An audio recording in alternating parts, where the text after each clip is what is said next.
Hello everyone, I'm Jim Needleman and this is For the Record. There is so much talk about the pandemic everywhere you turn these days, and certainly for very good reason. We'll step away from that for the most part this morning and focus on a significant race for Congress in the Iowa primary coming up on June 2nd. That is the race to replace outgoing Congressman Dave Loebsack in Iowa's 2nd District. It's easy for the Democrats. Rita Hart is running unopposed for the Democrats, and she will be there for the general election. The party's nominee for sure. It's a lot more interesting for the Republicans, with 5 candidates vying for the chance to run against her in November. Tim Borchardt, Stephen Everly, Marinette Miller-Meeks, Rick Phillips, and Bobby Schilling. Money tells a big story in the haves and have-nots for this race. Check out these numbers. This is the money each candidate had to start the year. Borchardt didn't report anything to the Federal Election Commission yet. Everly has a few $1,000s, though Miller-Meeks, check that out. She is the biggest player with more than $200,000 in her war chest and basically every major endorsement within the state Republican Party. Rick Phillips reported just over $50, and former Illinois Congressman Bobby Schilling, trying to go back to D.C. for Iowa this time, has some financial strength at about $50,000. Our focus this morning will be on Rick Phillips. He's an Iowa native. The devoted Republican graduated from North Mahaska High School in New Sharon. He served 4 years in the Marine Corps. Phillips spent the bulk of his career self-employed as a vacuum cleaner salesman and repairman, and wrote a book that was published called America's Path to Revival. Rick Phillips has run for elected office before. He lost an earlier bid for Congress in 1996. That was for Iowa's 3rd district at the time. He got on the ballot again in 2004 when he lost a bid for Mahaska County Sheriff. Phillips served on the Poweshiek County Central Committee for the Republican Party from 1996 to 2002.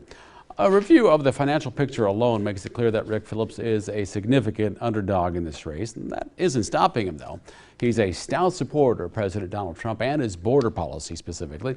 I spoke with the candidate by Skype on Thursday. Here's the first part of that conversation. Mr. Phillips, a primary with 2 or 3 candidates is a big challenge to win for anybody. Your race has 5 Republicans. What makes you more qualified to serve in Congress than the others? I have a desire to push back on the communism, the Marxism, socialism, and the Islam, as well as the LGBTQ agenda. What is that agenda that you're trying to push back on? I didn't quite catch that. What is the agenda that you're trying to push back on when you refer to the LGBTQ and the Islam agenda and the Marxist Mainly agenda? In our schools, I would like to see abolish the Federal Department of Education. And because the one thing about communism and Islam is nobody is really born with these ideologies. They all have to be indoctrinated. And the only way that they can do that is to go into the schools and to indoctrinate the minds of the young children, because most children are naturally born to be free and to live their lives being free. I want to get back to your education points in a minute. I want to get back to just actually the challenges of getting elected, because you have one of your competitors is Bobby Schilling. He actually served in Congress when he lived in Illinois. He certainly has wide name recognition for a lot of people in this district. Then there's Marinette Miller-Meeks, who has the endorsements of Iowa's establishment Republicans like Governor Kim Reynolds, former Governor Terry Branstad, and Senator Joni Ernst. How do you overcome those obstacles? First of all, I think these people are wonderful people, and I think the district will be a winner no matter who they decide to elect. But I am just running on my issues. I don't really see myself as running against other candidates. So I don't say a lot about them for or against them. I just run on my issues and let the people of the district decide from there. It's impossible to ignore the financial pressure to run a campaign of this magnitude. You have Miller-Meeks and Schilling. They both have sizable war chests. Your report to the Federal Election Commission indicated you had $53 in your account to start the year. Do you think you can realistically compete with them? And if so, why? Yes. When I got into this, I planned on funding my own primary up until the primary election. And the one thing I want people to take away from this, and this is nothing against my other candidates in this, but I am not bought off by anybody. And that's obvious that by the amount of money that I've raised, I'm paying my own way. Now, any form of traditional campaigning that we're used to seems to be out the window of this year because of the pandemic, and Iowans love to get to know their candidates through town halls and, that the handshaking and things like that is what they're used to. What campaigning are you able to do? Right now it's just social media, but my wife and I, we were going to all the little small towns and handing out our cards and just talking to the folks. But right now that's kind of suspended because of this pandemic. But as for the traditional campaigning, that's why I chose the Swamp Fox as my website name. It's named after Brigadier General Francis Marion of the Revolutionary War, who was a little unorthodox and non-traditional in his tactics. And I kind of figured that that's the way that I would have to proceed in this too.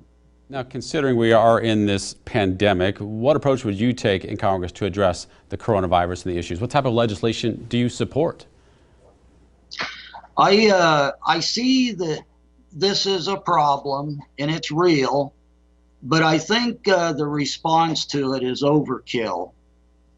At no time should we ever surrender our constitutional rights for any reason.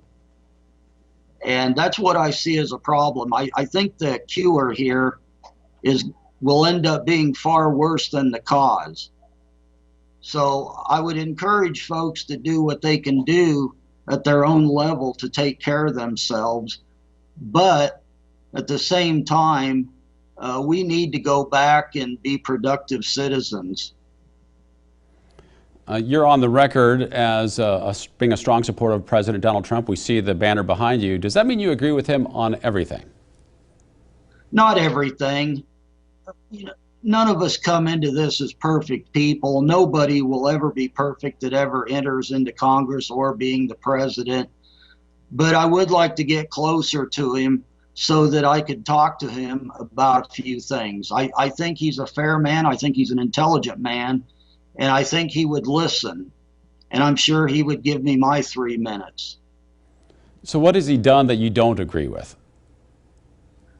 Nothing at this point.